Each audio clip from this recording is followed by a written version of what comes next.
If everyone is ready. Welcome to our panelists, and a big thank you all for joining our session, Global Need for Arctic Knowledge.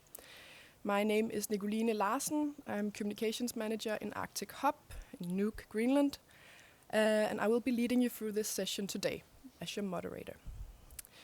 In case you don't know Articop, we are a secretariat established in late 2020 as a cooperation between Greenland and Denmark. With research at the center of everything that we do in Articop, we support and facilitate bridge building between people of different expertise, sectors and nationalities. And we work to make knowledge from research more accessible in order to promote that knowledge from research is used actively within society, from decision makers level to businesses, and also to create awareness in our local communities of the many research projects and activities that are taking place in and around Greenland. So today, we'll invite you to join us to take a walk on the bridge between research and business and concentrate on the knowledge that moves society forward. And to do that, we are extremely happy that the Arctic Economic Council was willing to co-organize this session with us. But let's move on to a short presentation of our panel today. The observant guest might have noticed that Aya Chemnitz Larsen unfortunately cannot be with us today, and that is due to the Danish electoral campaign. Yet, we thank you, Susan, for joining us for this session today. Thank you very much for inviting me. And I'm very excited to present our panel for the following 55 minutes. Starting with, here, Thor Sigmundsson, founder and CEO of Iceland Ocean Cluster. Here, Anna-Sofie Skjervedal, head of secretariat in Articop. Here is Susan Christianen, business development manager in Technology Transfer Office Iceland. And in the end, Mads Kvist Frederiksen, director of Arctic Economic Council. And I'll introduce them more thoroughly in a short while, but I'm afraid to drown you in information, so we'll start a bit soft. And also, instead of our panelists bringing presentations for us today, I warmly welcome Dagur Pétursson, who will record the ideas and points and recommendations from the panelists in a visual form. And you will be able to see it all come to life on the screen behind me in a short while. Welcome, Dagur. And a short outline of the session today. Firstly, our panelists will give short keynote speeches, and after that we will follow up with 2 questions for the panelists to reflect upon. And in the last part of the session, we are happy to see you, the audience, join the dialogue or pose questions to our panel. So even though there are time for questions in the end, I would also like for you to just, if you feel it in the moment, if you have a question, please raise your hand, and I will take it right there when you have the energy for it. And also in the end of this session, we will look at Dagur's work, and of course you'll be able to revisit the graphics after the session online on Articop's website. But let's get started. A changing world calls for new answers, and it's important that knowledge gained in the Arctic is guaranteed the greatest possible outreach and impact, something all of our panelists today have an interest in. So, Anna-Sofie Skjervedal, you are a PhD. With your PhD, you have been doing research and gained experience with public engagement processes in Greenland. And I think you were the 12th PhD from the University of Greenland. That's right. And for almost 2 years, you have been the head of secretariat in Articop, and you're also my colleague. So please give your presentation. Right. Well, I've been involved with research for many years, and I've also been able to practice my research in practice, in the real world, so to speak. But I'm obviously no expert on business. Nonetheless, at Articop, as you said, we bring people together across sectors, across fields of expertise and national borders. And this includes helping ensuring this 2-way traffic bridge between business and research. As a gathering node for Arctic research stakeholders, we see daily how much fascinating knowledge there's created in and around Greenland, in our water, on land, on the ice sheets, about animals, culture, humans, history, language, and much more. And we believe that the potential for creating knowledge bridges is rather big. What we don't have in Greenland is a lot of human resources. We have a small but growing local research community, and we don't have a lot of companies, big companies. We have mainly SMEs. And we're a small population of only 57,000 people scattered around the coastlines in smaller settlements and cities. And yet we see this tremendous potential for international interest in doing research in Greenland. To our knowledge, so far, we existed almost 2 years, the Secretariat. Research business cooperations within Greenland and with neighboring Arctic states are quite scarce. Many of the existing collaborations are often opportunity-driven and happen on a rather random basis.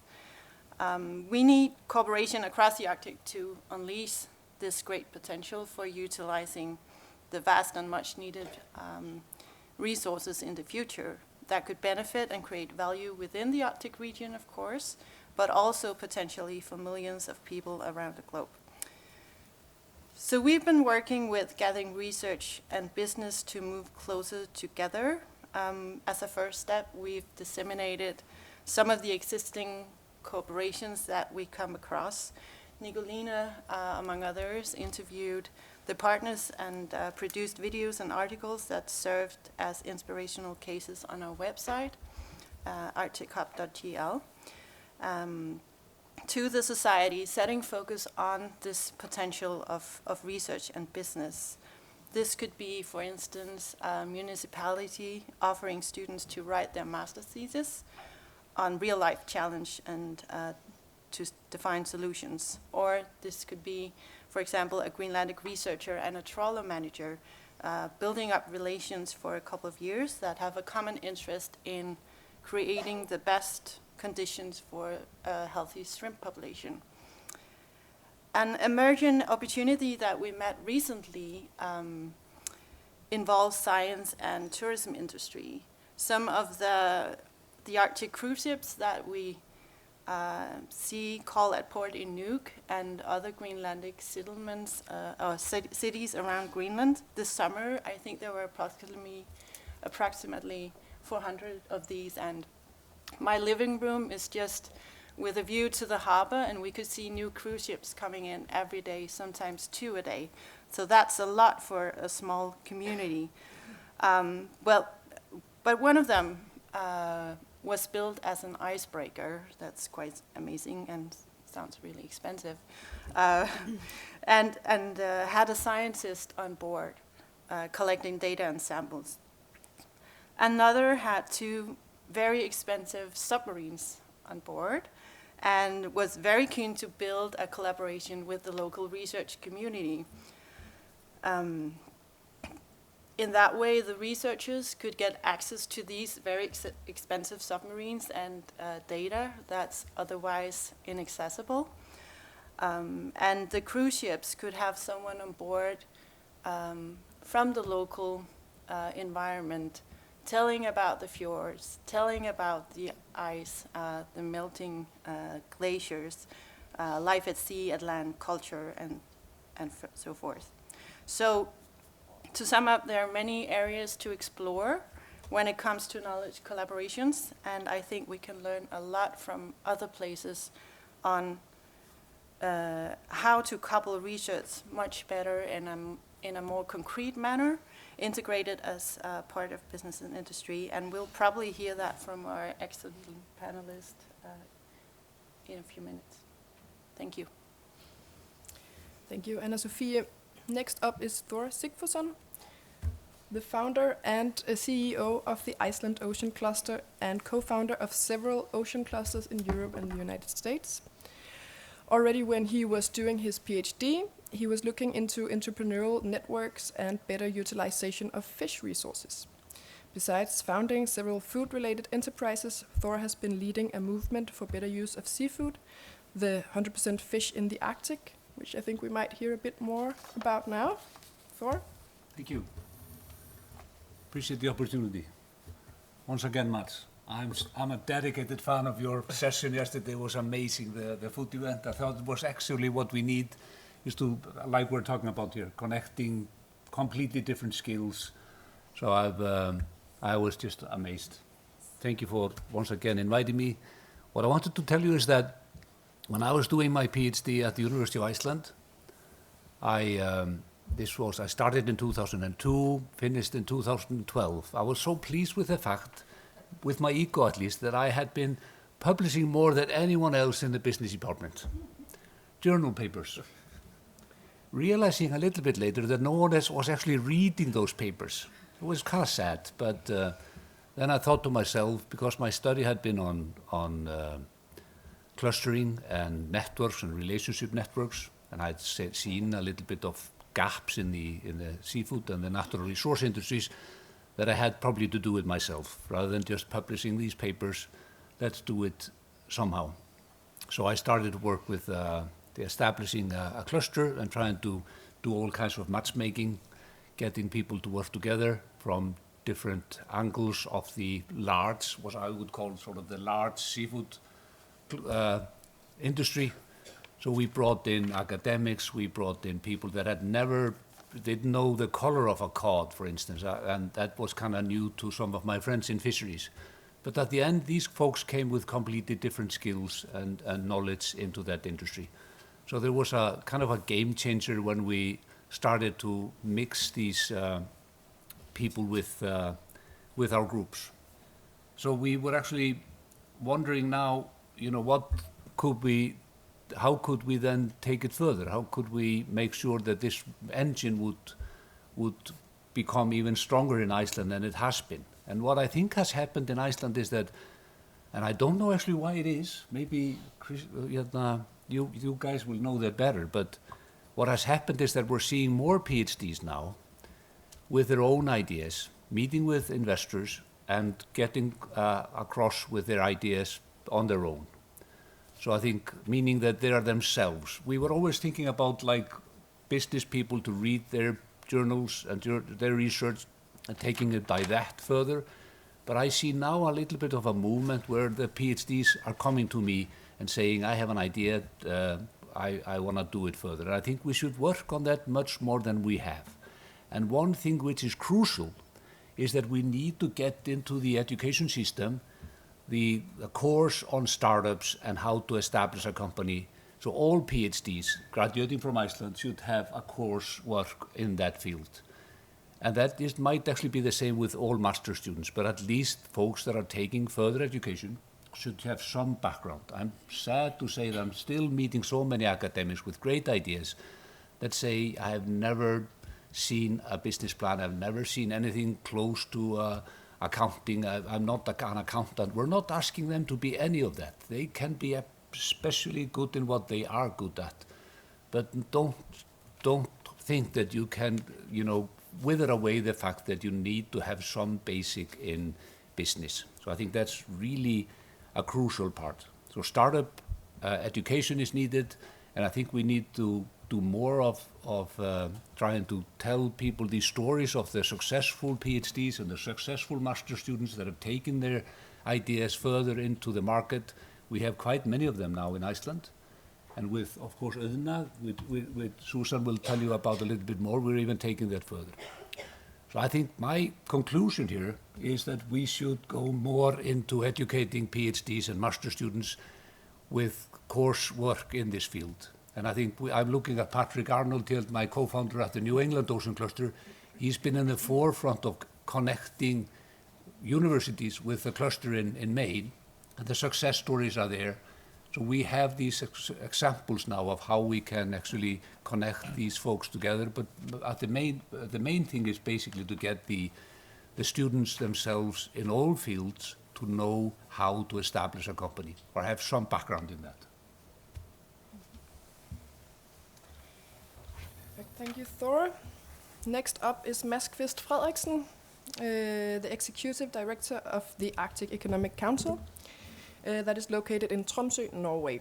The Arctic Economic Council is a pan-Arctic independent business membership organization established in 2014. It delivers policy advocacy, networking, and outreach related to the Arctic. Mads, you're on. I was so afraid I was the only one without a PhD on this panel. So I was just asking, oh my God, I hope I'm not the only one sitting here and telling very smart people how they should do things. So I just want to go back to the headline of this global need for Arctic knowledge. You know, what is it that the Arctic can do for, like, globally? And the ANC, we always says that the Arctic has three things that the rest of the world needs, and we're just 4 million people. So we got fish to feed the world, and we heard a lot about utilization of fish and food and so on. It's growing populations. Then we got raw materials. There's a lot of raw materials in the ground. You got a company, Swedish company like LKAB. They're doing the largest private investment in the history of Sweden, doing research into hydrogen and how they can get zero emission mining. So to do more responsible mining. Largest private investment. So it's not the university driving this, but they are so dependent on all the researchers coming out. They are hiring hundreds of researchers to help them with this. And then the last part we have in the Arctic, we have fish, we have raw materials, and then we have a lot of energy sources. And energy is also a thing we need to transport, but we don't know how to transport it. I mean, the future energy, hydrogen, we don't know how to transport it responsibly yet. But a lot of private sector is investing in this. And I want to take you to a place. I live in Tromsø in North Norway, but I want to take you 11 hours drive further north to a small village called Berlevåg. So Berlevåg has 700 inhabitants. It used to be a fishing community with 1,400 people. And now people are just leaving the region because the fishing community became very industrialized. And what happened is this community had two brave men in the municipality who wanted to do something else for the community. And they read about this thing called hydrogen some years ago, but they didn't know how to get started with hydrogen. And the way they actually got started was Horizon 2020 funding from the European Union. So they got researchers to come and do a small test case in Berlevåg, a very, very low scale. And they proved that you could produce hydrogen in Berlevåg, and you could do remote controlling. That was the research project. But because of this, suddenly they got access to investors. So suddenly investors went in, and now they are building an industrial scale hydrogen production.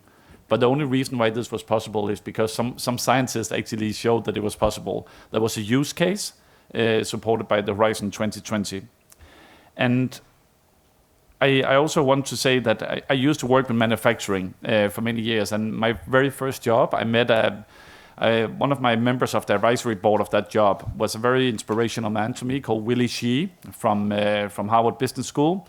And he used to be in Kodak before that. But Willie Shee, he always talks about ecosystems and the importance of ecosystems.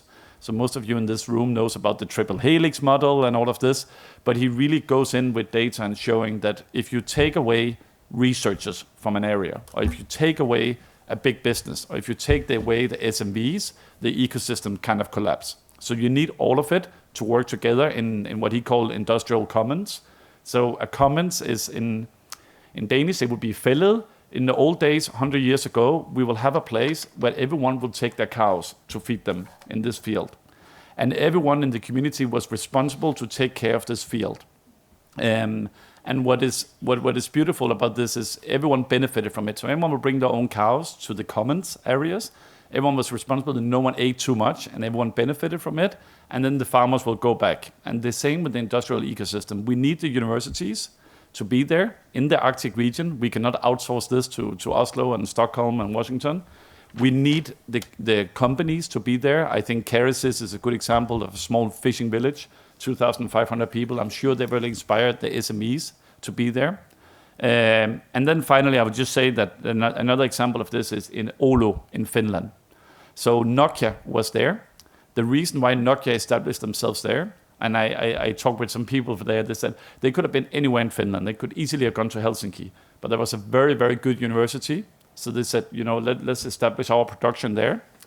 When Nokia closed down because of, the iPhones came. So when Nokia closed down, what happened was not that the city died. What happened was that suddenly 1,200 SMEs got registered. So all the employees at this Nokia factory suddenly went out and they start doing SME. So for example, many of you know the Polar Watch that tracks the GPS trackers and so on. That came as a spin-off from Oulu, from Nokia. And that's another thing we have to remember is, so a company goes in and establishes themselves. They work with the universities, but then suddenly you have a lot of spin-offs. You have a lot of young people with ideas. And that's what I mean about ecosystems. So that's what we need in the Arctic. We have to be careful. We don't outsource everything to outside the Arctic. We need to make sure we have everyone in there, but we also need to facilitate these ecosystems because they don't happen naturally. We need places like the Ocean Cluster connecting people or the Arctic Hub, because nothing like researchers are not doing this naturally, and the private sector don't know who to contact. So that was my point. Thank you. Thank you, Mads. Next up is Susan. Susan has more than 15 years of international experience in industrial design, R&D, strategy, and branding. Her expertise includes design and sustainable development for extreme environments and challenging conditions, such as the Arctic. In 2018, she took actively part in founding the Technology Transfer Office in Iceland, and has previously worked for the European Space Agency Technology Transfer Network, among others. So, Susan, we would like to hear you. Yes, thank you very much for inviting me to this panel, and it's an honor and pleasure to be here and see you all. Yes, I'm from the National Technology Transfer Office, and our goal is to transfer science and innovative research projects into solutions that could help solve societal and environmental challenges. We also function as a platform where we connect the Icelandic scientific community with investors and the industry. And that's with the aim, to create more startups and more, bring more solutions to the market. Thor is my former boss, and I enjoyed very much working with him at the Iceland Ocean Cluster as well. So I have a lot of respect for what they are doing. My background, as was mentioned, is in industrial design with a special focus on extreme environments. I've also been living and working in the Arctic environment with different stakeholders, so that's indigenous communities, tourism industry, mining industry, and the space industry. And I've been traveling around the Arctic, such as Siberia, living and working with indigenous communities and documenting them. And what you see across all their communities is that they cope with similar challenges. And I think we can learn a lot from their traditional knowledge in developing new technologies. And it's also important to involve them in strategic planning and decision making for the future of the Arctic. That said, more about our Technology Transfer Office and what we are doing in Iceland. We saw a gap between the scientific community and society. While Iceland is a small nation, according to OECD, it scores very high on the impact of its publications and also international collaboration. Iceland is very strong in, for example, geosensing, electrical engineering, the healthcare sector, the fisheries. So there's a lot of interesting knowledge that could be used to solve the grand challenges of our times. And that's what we are trying to do with our Technology Transfer Office. And whereas traditional technology transfer focuses mostly on patenting and selling patents for economic benefit, we also connect the projects to the UN Sustainable Development Goals, where we want to put those innovative projects in a larger perspective, and to work more directly on challenges in society. To give you an example how we are trying to bridge this gap between science and society. Last year we created a technology transfer design sprint, which was functioning as a kind of innovation hub, where our partner organizations, which are all the Icelandic universities, which are 7, and some of the foremost public research organizations, were given the opportunity to work together with the Arctic Council EPPR, European Space Agency, and some industry partners to create solutions for search and rescue people who are often working in challenging conditions. So we had that as a topic, search and rescue.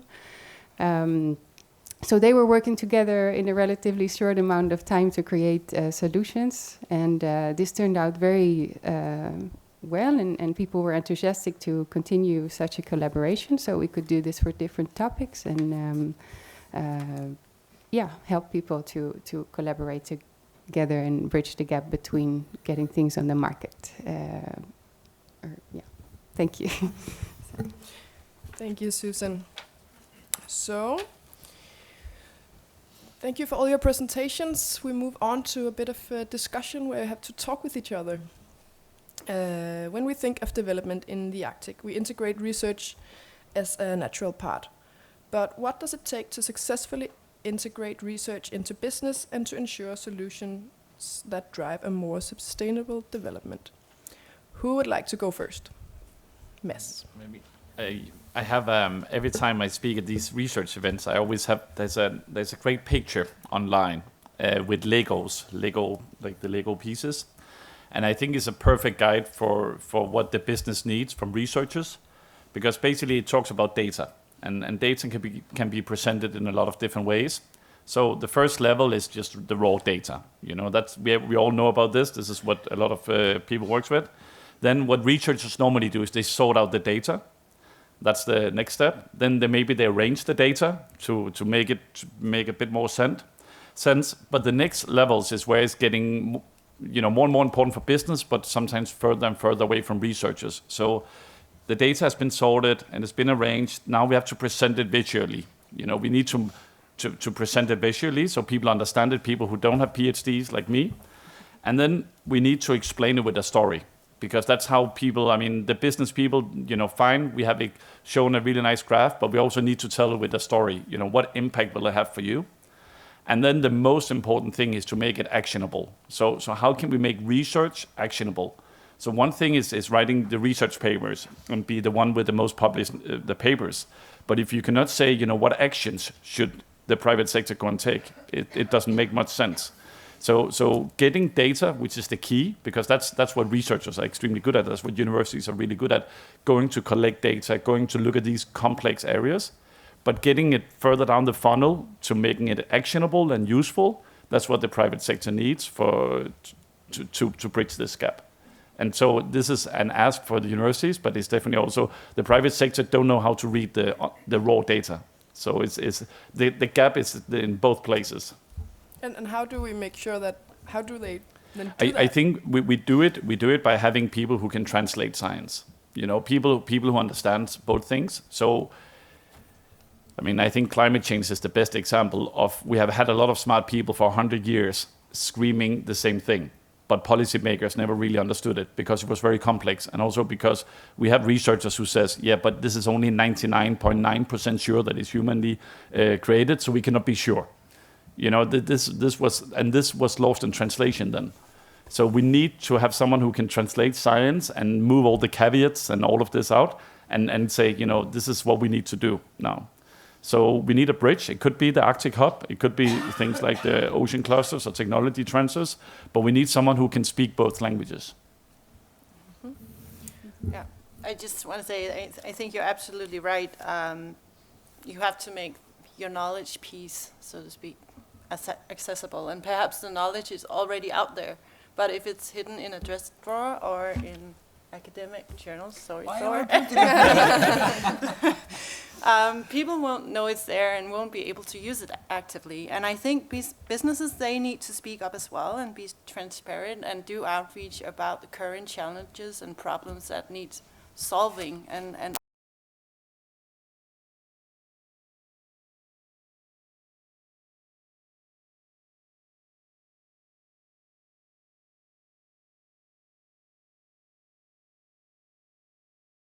companies and the challenges and future development. And you'll get a person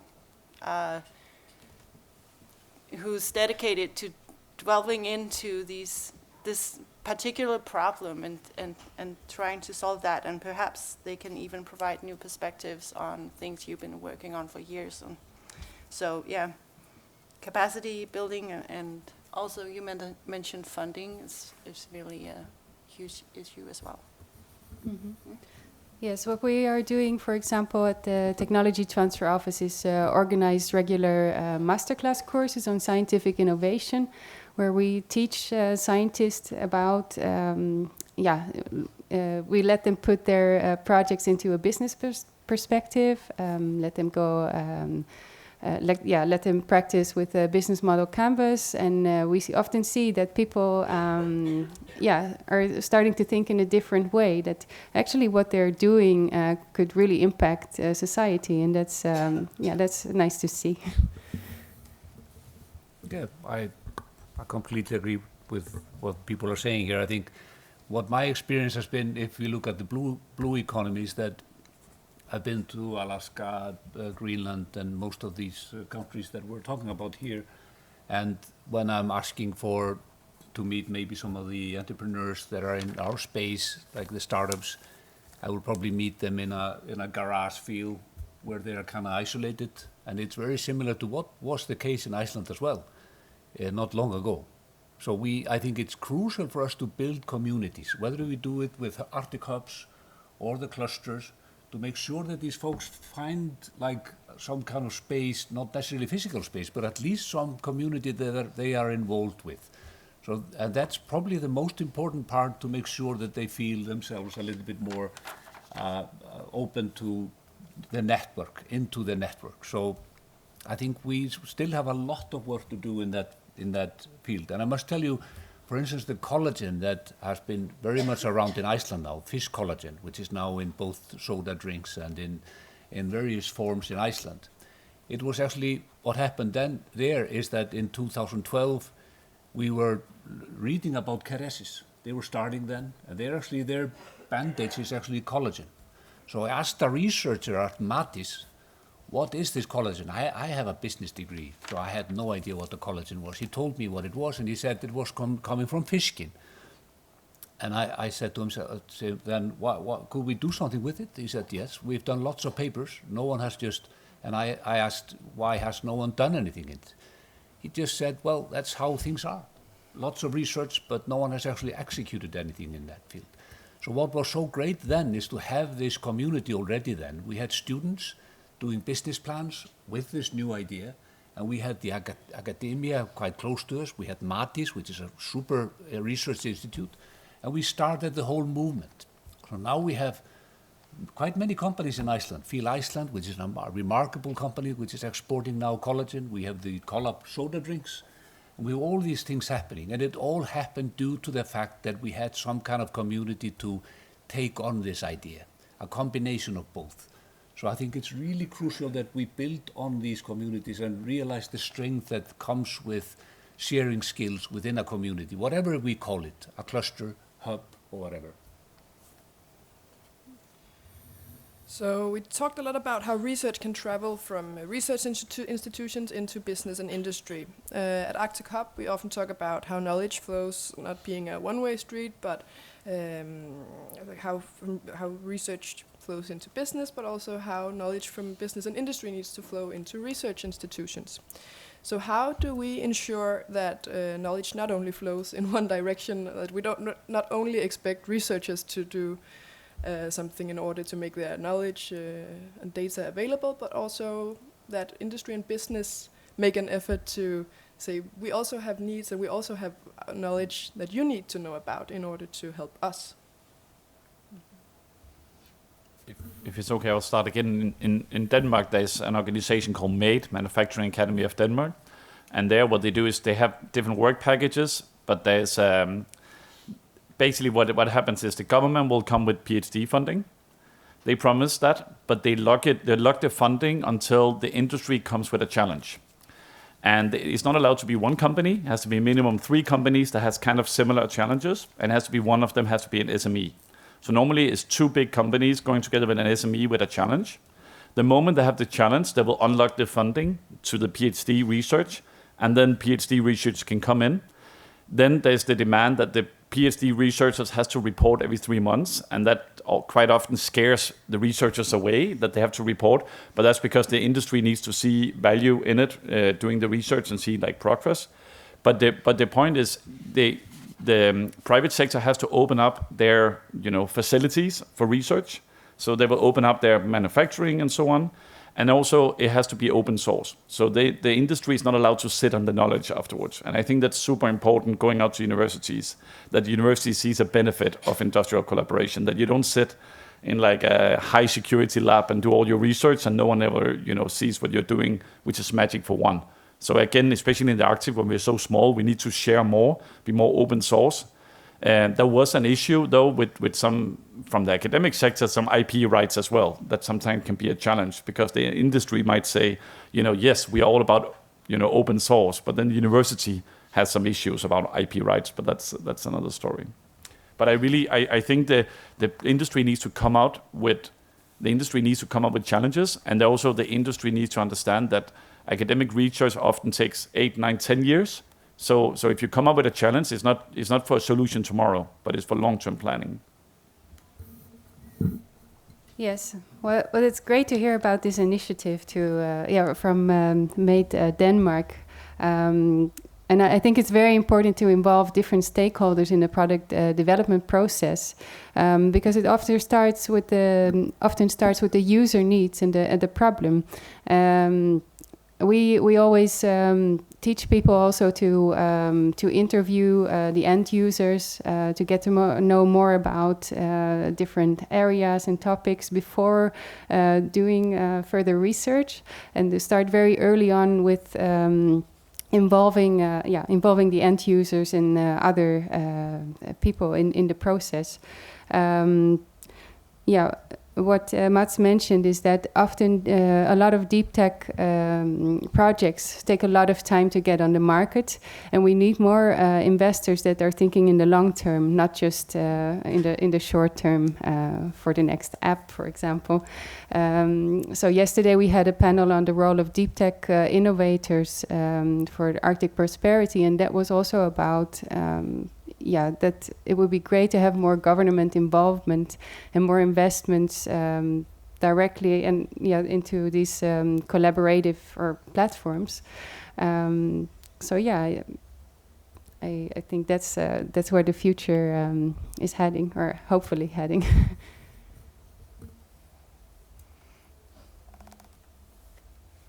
If I, Go ahead. well, I'm curious to try to answer this question, because what the challenge has been for us in Iceland, as in many of the countries that we're talking about, is that we do not have these large corporations that actually have the resources and sort of the time to take this further.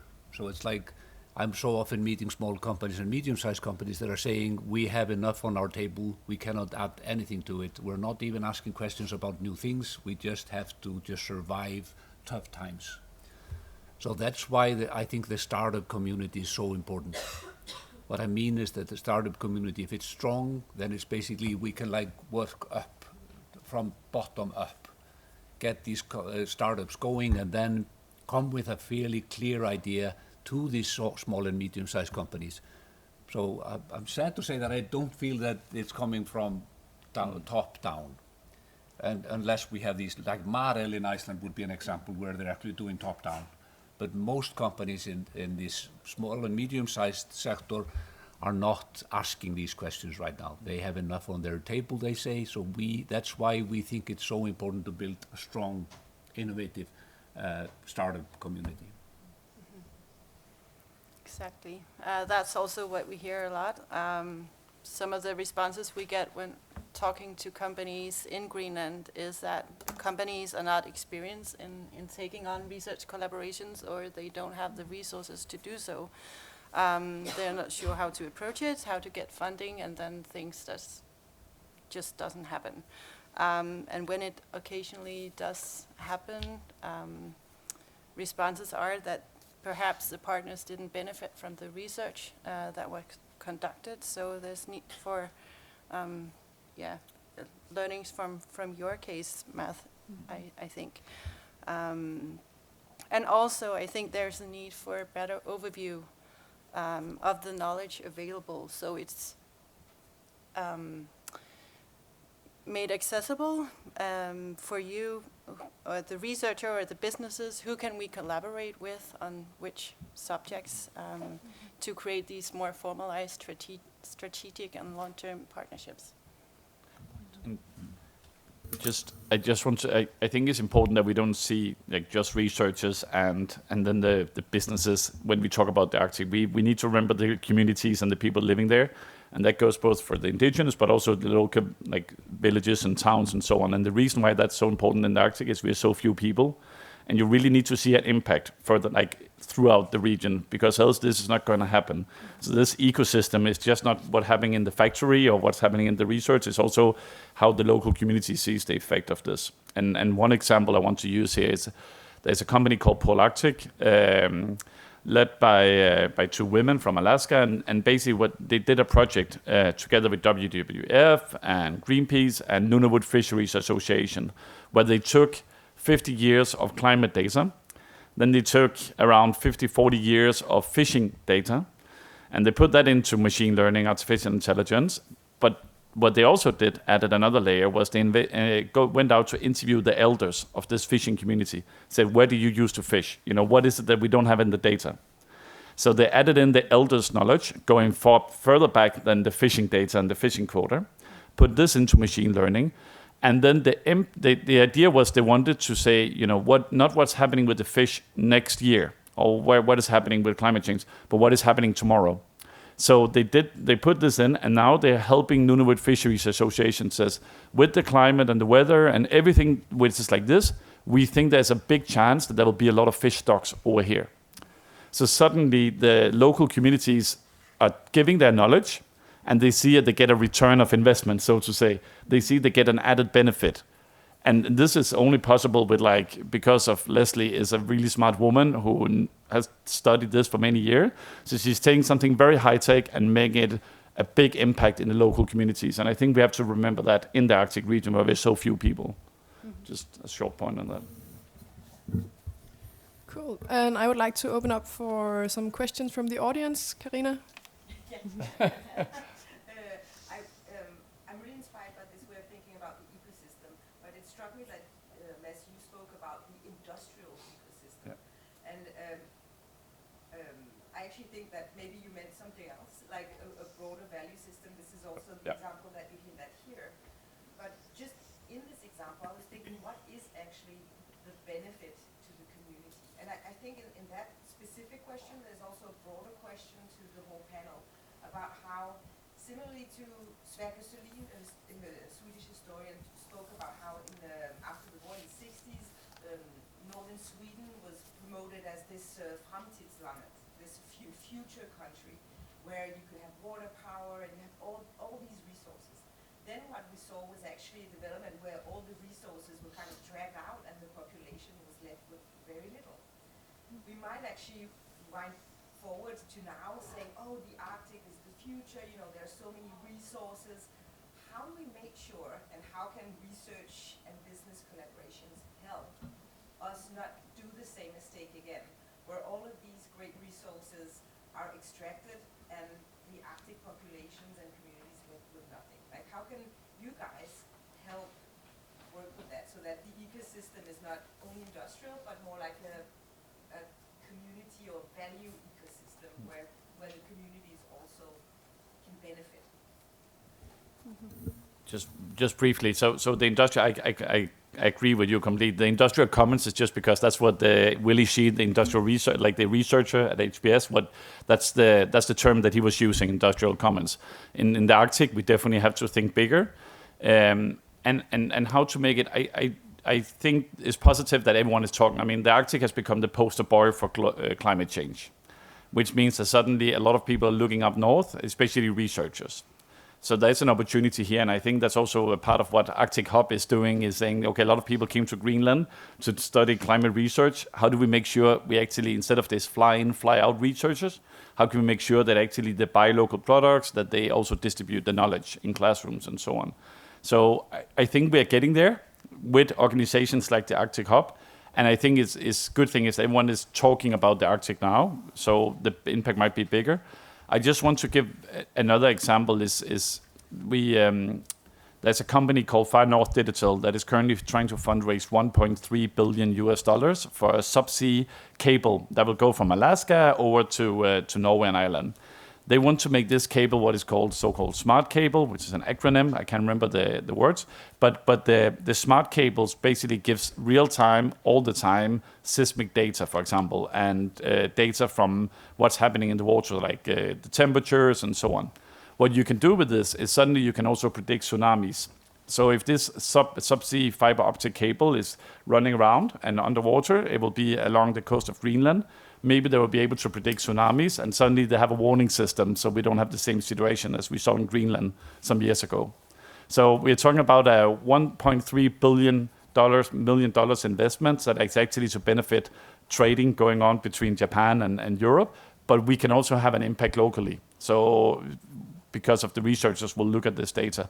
Also just we will connect everyone to make everyone go online. That's an added benefit. But just I think we need to look at these multi-purpose use of science and business. Yes, thanks for your question. And I totally agree with you that indigenous communities should be more involved in strategic planning and decision making. For example, when wind parks are placed or when new mines are planned to be built. And actually this money that's being invested in creating those mines could actually be allocated more to technologies that are being developed that don't need more natural resources for mining. So I think that would be really good if people would more think in indigenous ways. A rule is there: if you take something from nature, you give back. So if governments and companies would think like that, then we're a step ahead. Also, what we were doing at the European Space Agency at the Technology Transfer Network, of course, a lot of technologies and materials there are developed for space and defense, but these technologies could also be used for other industries on Earth and could help with security in terms of food security or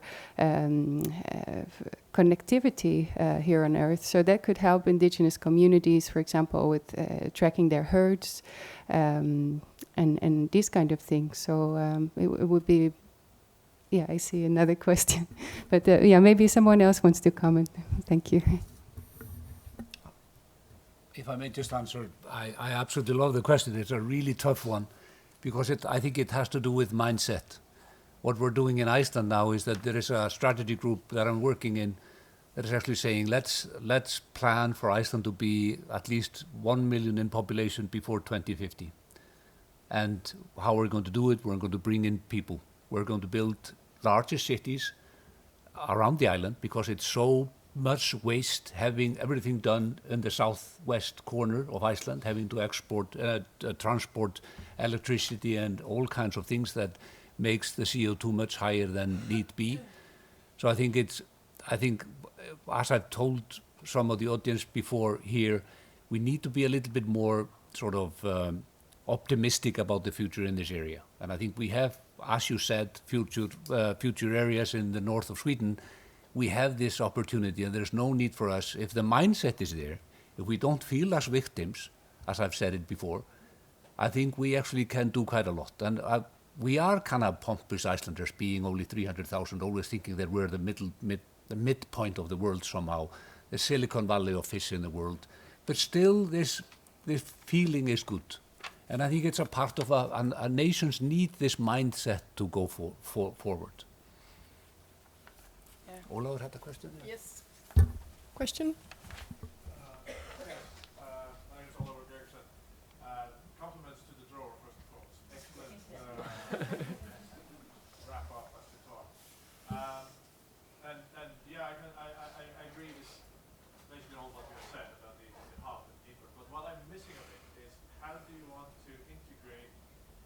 the main market drivers for, I mean, you have on that drawing, we have energy, fish, and raw materials. And we know that the Arctic contains some of what the world needs extremely much in terms of food and feed. And how can we supply that from the Arctic sustainably to the rest of the world?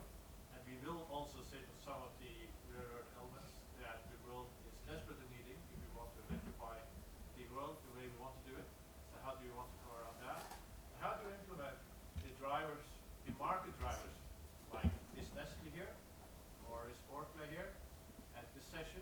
Because those are one of two companies that are really demanding the products we could provide from the Arctic. And whoever wants to answer the question needs to do it short. Thor is better at short answers. Well, it had to be coming from my hero in the Faroes, the founder of Ocean Rainforest. I think you're absolutely, I actually told him yesterday, this is one of our weaknesses, I think, in the Arctic, is that we're not really good with the things that you're mentioning, and I think it's absolutely crucial to get those companies that you're mentioning on board.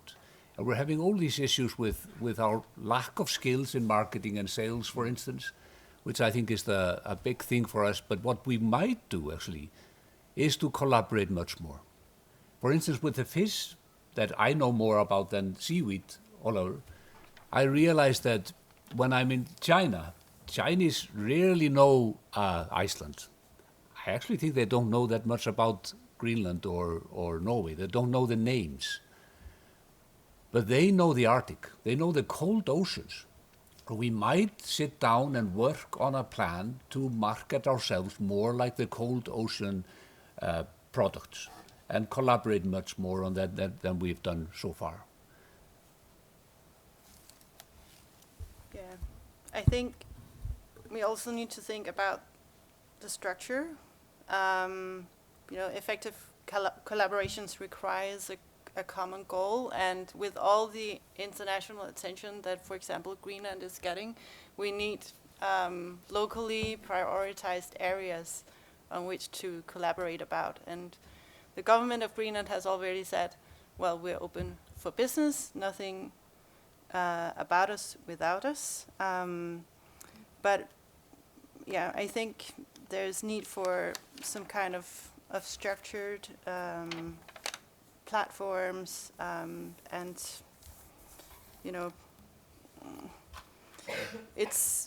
priorities are really important because we're such a small community and we need to focus our resources that we have locally to really get things moving.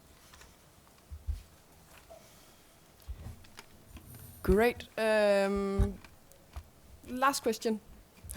Thank you for your panel. Sorry, my voice is very husky. My question comes from an arts and humanities point of view, and I was very interested in hearing Matt's point about translating science and the need for people to translate the data in a more not acceptable, but in a more convincing way, reaching out to communities. And I'm wondering whether the Articop in particular has any strategy in mind about involving artists and writers more to communicate this data, to bridge that gap. Great question. Anna-Sofie, you have 15 seconds to answer. Just to mention, like, a very brief example, we're just getting started. We've done collaborations, for example, with the Nuuk International Film Festival, doing a film screening on a movie or documentary, artistic videos, and then bringing people together in a panel, talking about the issues brought up in the videos or the filmmaking. So I think there are a lot more to explore between art and research. That could be a really interesting thing. I heard just the other day that art gives people meaning, and research can provide the data. So if you can combine those two things, that could be really amazing and fascinating, and a good way of disseminating your knowledge, for sure. We're bridging the gap here on the screen as well. Exactly. This is a good example of it too. And let's all give a hand to Dagur for the drawings, and thank you so much for.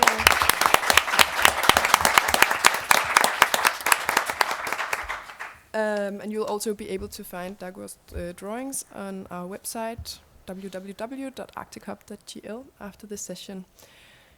Thank you everyone in the panel for coming and sharing your thoughts today, and thank everyone in the audience for attending our session, and come ask us if there were some questions you didn't have time to to get here. So thank you all.